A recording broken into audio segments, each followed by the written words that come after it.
So these are the important questions for the 10th CBSE 2023 board paper.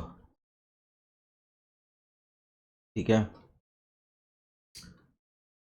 तो ये questions देखते हैं. कुछ 5-6 क्वेश्चन से 8 क्वेश्चन हो गए एट द मोस्ट. ये क्वेश्चन देखते हैं. सबसे पहले MCQ है. The circuit below consist of a variable resistor connected in series with 2000 ohm resistors. ये एक रजिस्टर है R. ठीक है, ये एक रजिस्टर है R, may be R2 R1. ठीक है,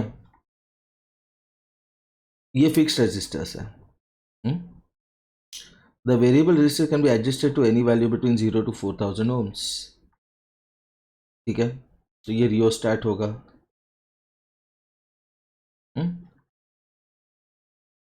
As the resistance of the variable resistor is changed, what is the smallest possible reading on the voltmeter?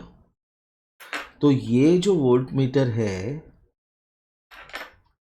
ये इस वाले रेजिस्टेंस के अक्रॉस कनेक्ट किया हुआ है. ये पूरा सर्किट जो है, ठीक है, A B C D, इसमें resistors are connected in series. Resistors are connected in series.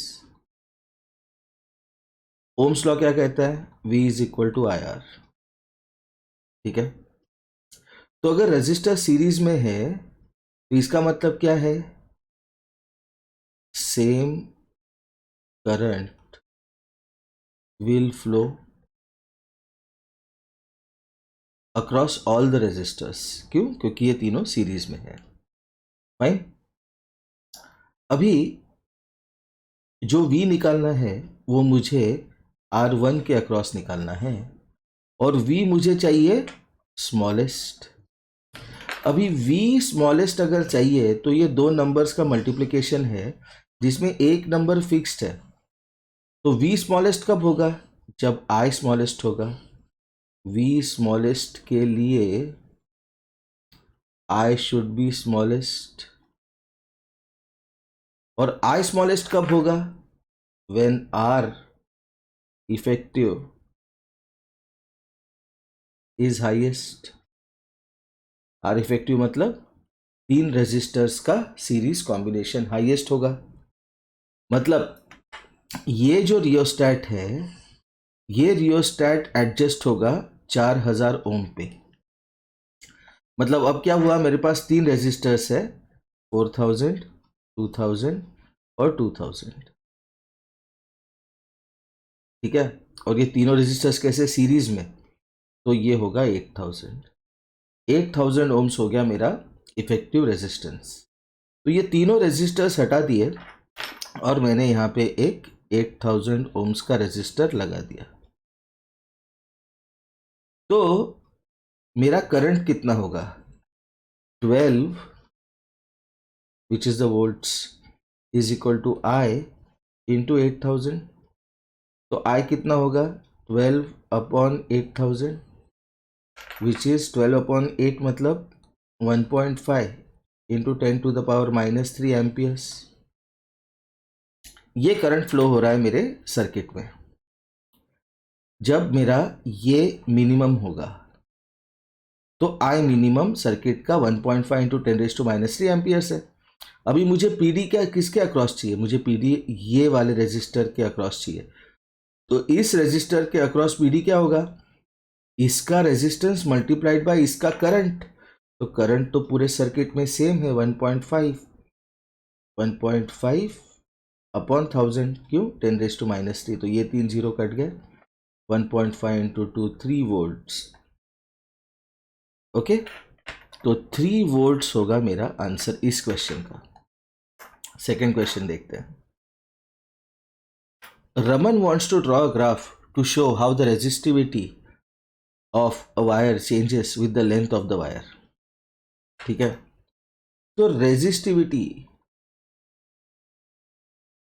Of a wire इस पे डिपेंड करता है। It depends on material, it also depends on temperature. लेकिन अभी टेम्परेचर के बारे में बात की नहीं है, इसलिए इसको साइड में रखते हैं और मटेरियल के बारे में देखते हैं। कोई भी मटेरियल हो, छोटा सा टुकड़ा हो या बड़ा टुकड़ा, उसका रेजिस्टिविटी कांस्टेंट होता है। What does it mean? That resistivity of a wire does not change with the length of the wire. इसका मतलब क्या है? लेंथ कितना भी हो, लेंथ कितना भी हो, रेजिस्टिविटी कांस्टेंट होगा, इसलिए आंसर होगा इसका डी। ओके, नेक्स्ट क्वेश्चन देखते हैं। विच circuit shows the correct and safe positions for the fuse and the switch?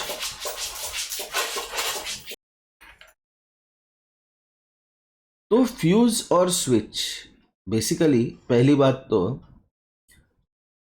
किसी भी बल्ब या डिवाइस में लाइव वायर डायरेक्टली जाता नहीं। तो जहां पे लाइव वायर बल्ब को डायरेक्टली जा रहा है, दैट ऑप्शन इज कट। ठीक है, फाइन, ये ऑप्शन हो गया अपना कट। अगर यहां पे स्विच है और मैंने इसको बंद कर दिया तो लाइव वायर जा रहा है, ये भी बंद हो गया। ओके, अभी यहां पे देखो, भाई न्यूट्रल वायर इस पे जाएगा तो मतलब क्या है? लाइव वायर फ्यूज के थ्रू जा रहा है, फ्यूज के थ्रू जा रहा है, फिर भी यहाँ पे कुछ मतलब डजंट मेक एनी सेंस। ठीक है, तो इसलिए इस केस में ये वाला ऑप्शन क्यों लॉजिकल है? लाइव वायर आया, फ्यूज के थ्रू गया, स्विच पे अटक गया करंट, स्विच ऑन हुआ, इसने बताया मुझे इतना करंट चाहिए, उतना करंट सप्लाई हुआ। बहुत सारे डिवाइस जब एक ही सॉकेट पे कनेक्ट करते हैं तो बहुत सारा करंट ड्रॉ करते हैं। जो करंट आएगा, अगर उसमें सर्ज आया तो फ्यूज उड़ गया, तो स्विच ऑन भी रहा तो भी यहाँ पे करंट पहुंचेगा नहीं and device is safe. That's why this is logical. अभी ये वाला क्वेश्चन देखते हैं। How do control and coordination in plants differ from that in animals? Give any 4 points of difference. Control and coordination in plants का control and coordination with animals का differentiate. Plant hormones diffuse to the place of action, whereas animal hormones are carried in blood vessels. ये एक बार लिख लेना। Plants depend on hormones for control and coordination. Animals depend on nerve impulses and hormones for control and coordination. Hormones in plants are not secreted by specialized glands. ये मेरा mistake हो गया था। Hormones in animals are secreted by specialized glands. हमें पता है ये, pituitary gland वगैरह हमें आइडिया है इसके बारे में। Movement in plants occurs through a change in the water content of the action cells, whereas movement in animals occurs through a change in the shape of arrangement of proteins in the muscle cells. Plant तो stationery होता है, तो केवल जो पानी का pressure है वो बढ़ाना है, उसकी वजह से एक्शन सेल्स पे काम होगा या एक्शन सेल्स काम करेंगे to change the water content. ये याद रखना जरूरी है। The thermit process is used for repairing cracks in railway tracks on site. Write the equation for the reaction taking place in the process, mentioning the physical states of the reactants and products. What information the chemical equation indicates the reaction is exothermic? देखो, exothermic reaction जो होता है इसमें heat evolve होता है, मतलब reaction हो गया, बाजू में खड़े रहे तो आपको गर्मी महसूस होगी। और एंडोथर्मिक में क्या होता है? इट एब्जॉर्ब्स हीट, तो बाजू में खड़े रहेंगे तो that part will become little bit cool. तो ये है आपका रिएक्शन, थर्मिक प्रोसेस का रिएक्शन।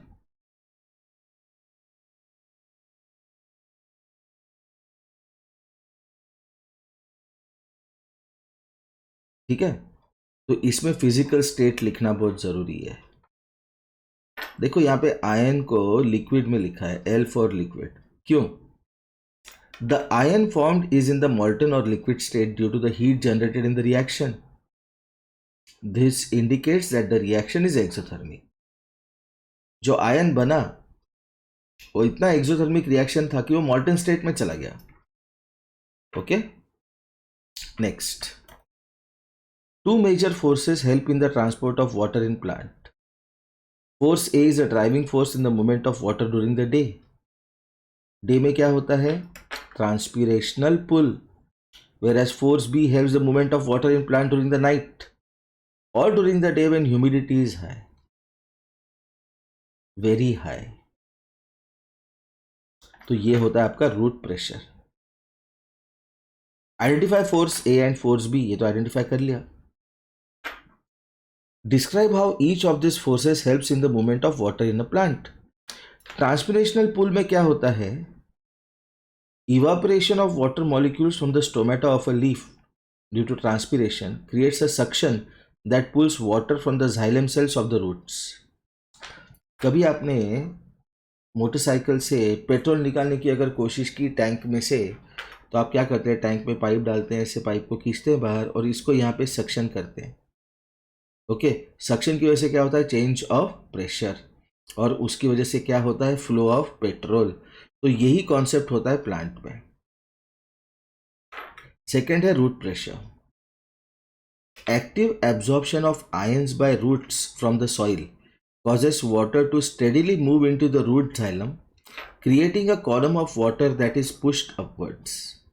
मतलब रूट xylem में जो आयंस एब्जॉर्ब हुए वो मूव करते हैं वाटर के साथ, और जैसे जैसे वाटर का कॉलम बनता है, जो नया वाटर अंदर जा रहा है रूट के, वो उस कॉलम को ऊपर पुश करता है, that is root pressure.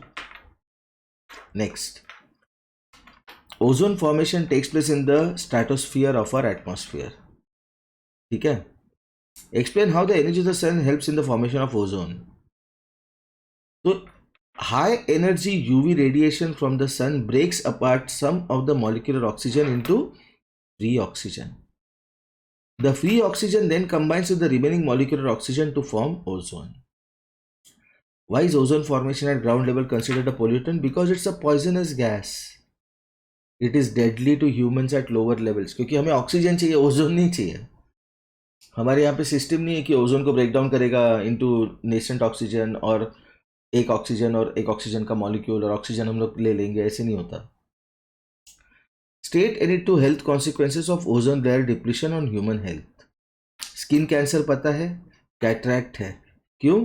Because of UV radiation. Okay, next.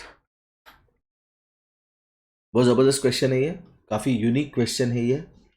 Pure gold is very soft and therefore not suitable for making jewellery. To make it hard, gold is alloyed with other metals. The purity of gold is measured in carats according to the table below. Carat number is the number of part of gold in 24 parts. ठीक है, 24 parts में कितना gold? What is the percentage of gold in 18 carat gold? अभी जो 18 carat है उसका entry यहाँ पे है। ओके, तो ये 24 पार्ट में 18 पार्ट है आपका गोल्ड और 6 पार्ट क्या है? बाकी के मेटल। मतलब गोल्ड का 18 parts, other 6 parts, total 24। Percentage of gold कितना? 18/24 का परसेंट निकालना है, इसलिए 100 इंटू 1/100 से मल्टीप्लाई किया। ये 1/100 मुझे देगा परसेंटेज का सिंबल, और ये 18/24 इंटू 100 है 75, इसलिए 75%। Name any two metals that are used to make 22 carat gold. कौन से मेटल्स यूज करते हैं? Silver and copper. Like gold, pure iron is also comparatively soft and also undergoes rusting. Name the substance that is mixed with iron to make it hard. Iron को hard करने के लिए उसमें carbon mix करते हैं। To change it to stainless steel to prevent rusting, निकल and chromium use करते हैं। बहुत यूनिक क्वेश्चन है ये, और ये केस स्टडी तो बहुत खतरनाक है, बहुत खतरनाक, बहुत ज़बरदस्त। मतलब पूरा कॉमन सेंस पे चलता है ये, ठीक है। The image below shows the design of a refracting telescope. एक लेंस यहाँ पे है, एक लेंस यहाँ पे है, ठीक है ना। When light passes through a prism, different colors split and dispersion takes place. Light prism के थ्रू पास होता है तो क्या होता है? Refraction. The same thing happens when a lens, but to a much lesser degree. This is called chromatic aberration and causes different colors of light to focus at different points. To overcome this problem, the reflecting telescope was invented. मतलब हम light को focus करना चाह रहे हैं, लेकिन light का refraction हो गया, डिस्पर्जन हो गया, अलग अलग कलर अलग अलग जगह पे डिस्ट्रीब्यूट हो गए। ओके, जैसे हमने एक क्वेश्चन देखा था कि अगर प्रिज्म में ब्लू लाइट इंसिडेंट करेंगे तो बाहर क्या निकलेगा? ब्लू लाइट ही निकलेगा, क्योंकि वाइट लाइट का ही स्पेक्ट्रम बनता है, ब्लू लाइट का स्पेक्ट्रम नहीं बनता, ठीक है ना। To overcome the problem, the reflecting telescope was invented. One design of the reflecting telescope is shown below. क्या किया उसने? रेज इंसिडेंट करवाया उसने कॉनकेव मिरर पे, और उसके बाद कॉन्वेक्स मिरर पे उसने उसका रिफ्लेक्शन लिया, और उस रिफ्लेक्शन की वजह से यहाँ पे कहीं तो अपना आईपीएस लगा के इमेज मिला। Why is there no chromatic aberration reflecting telescope? भाई ये तो क्रोमैटिक एबरेशन रिफ्रैक्शन में होता है, रिफ्लेक्टिंग टेलीस्कोप में कहाँ हो रहा है रिफ्रैक्शन? सब कुछ एक ही मीडियम में चल रहा है। Okay, light does not pass through second medium and hence there is no refraction and splitting of colors, therefore there is no chromatic aberration in reflecting telescope. Pura common sense. One of the critical factors affecting a telescope is the amount of light it can gather. The more light a telescope can gather, the better the image it produces. What can be done to the lens to increase the amount of light a telescope gathers? अरे बहुत simple है ये, इसको बढ़ा दो, इसको ज़्यादा ऐसे कर दो, इसको ज़्यादा ऐसे कर दो। मतलब क्या करना है मुझे? मतलब क्या करना है? इंक्रीज द डायमीटर और aperture of the objective lens और the primary mirror. Okay, next, in the refracting telescope given in the passage, what should be the distance between the two lenses? ये जो दो लेंसेस है, objective lens और eyepiece का lens जो आपको दिख रहा है, इसके बीच में डिस्टेंस क्या है? देखो यहाँ से लाइट आ रहा है इन्फिनिटी से और फोकस पे कन्वर्ज हो रहा है, तो ये हो गया फोकल लेंथ ऑफ ऑब्जेक्टिव, और यहाँ से जो रे निकले वो यहाँ पे गए और यहाँ से वो प्रिंसिपल एक्सिस को पैरेलल इमर्ज हुए, तो ये है फोकल लेंथ ऑफ आईपीस। तो what is distance between objective and eyepiece? It is focal length of objective plus focal length of eyepiece. देखो, for objective lens, rays coming from infinity converge at the focus. For eyepiece, rays emerging from focus emerge parallel to the principal axis. Therefore, distance between the two lenses is equal to focal length of objective plus focal length of eyepiece. इसका और का question देखो, the light that reaches the telescope comes from a far away celestial object. नहीं sorry, ये देखते हैं पहले। Draw ray diagram to show what happens when light from far away object falls on convex lens and concave lens. Convex and concave lens पे अगर गिरता है तो क्या होता है? कॉन्वेक्स लेंस पे गिरेगा तो फोकस पे वो कन्वर्ज होगा, कॉन्केव लेंस पे अगर वो इन्फिनिटी वाला आ रहा है लाइट तो वो यहाँ पे कन्वर्ज हो रहा है, ऐसे अपने को लगेगा, वेरा जो डाइवर्ज हो रहा है, ठीक है। और इसका और वाला क्वेश्चन क्या है अभी? The light at digital telescope comes from very far away celestial objects. Draw a ray diagram to show what happens when light from a far away object falls on a convex mirror and concave mirror. Convex mirror और concave mirror पे अगर light गिर रहा है तो क्या होगा? Convex mirror पे गिर रहा है तो ऐसे रिफ्लेक्ट हो जाएगा, यहाँ से आ रहा है ऐसे रिफ्लेक्ट हो गया और ऐसे लग रहा है कि फोकस पे मीट कर रहा हूँ या फोकस से इमर्ज हो रहा है। ओके, फोकस से इमर्ज हो रहा है। और कॉन्केव मिरर पे अगर आ रहा है तो क्या हो रहा है? वो एक्चुअली फोकस पे कन्वर्ज हो रहा है, ठीक है ना। तो अभी यहाँ से क्या समझा हमें कि जो क्वेश्चंस है उनमें से बहुत सारे क्वेश्चन कॉमन सेंस पे है, इसलिए दो चीज़ें रखना, एक अलर्ट रखना पेपर के वक्त, और सेकंड कॉन्सेप्ट अप्लाई करके अच्छे आंसर देना। Okay, so give me the feedback after the paper is over. If you wish WhatsApp कर सकते हो मेरे व्हाट्सएप नंबर पे आज का पेपर ख़त्म होने के बाद कि कैसा गया पेपर. एंड मैथ्स के लिए बहुत सारे इंपॉर्टेंट प्रॉब्लम्स के वीडियोस बना के मैं यहाँ पे अपलोड करने वाला हूँ with in a couple of days. Okay, so all the best for your exam. Looking forward for your feedback. Thank you.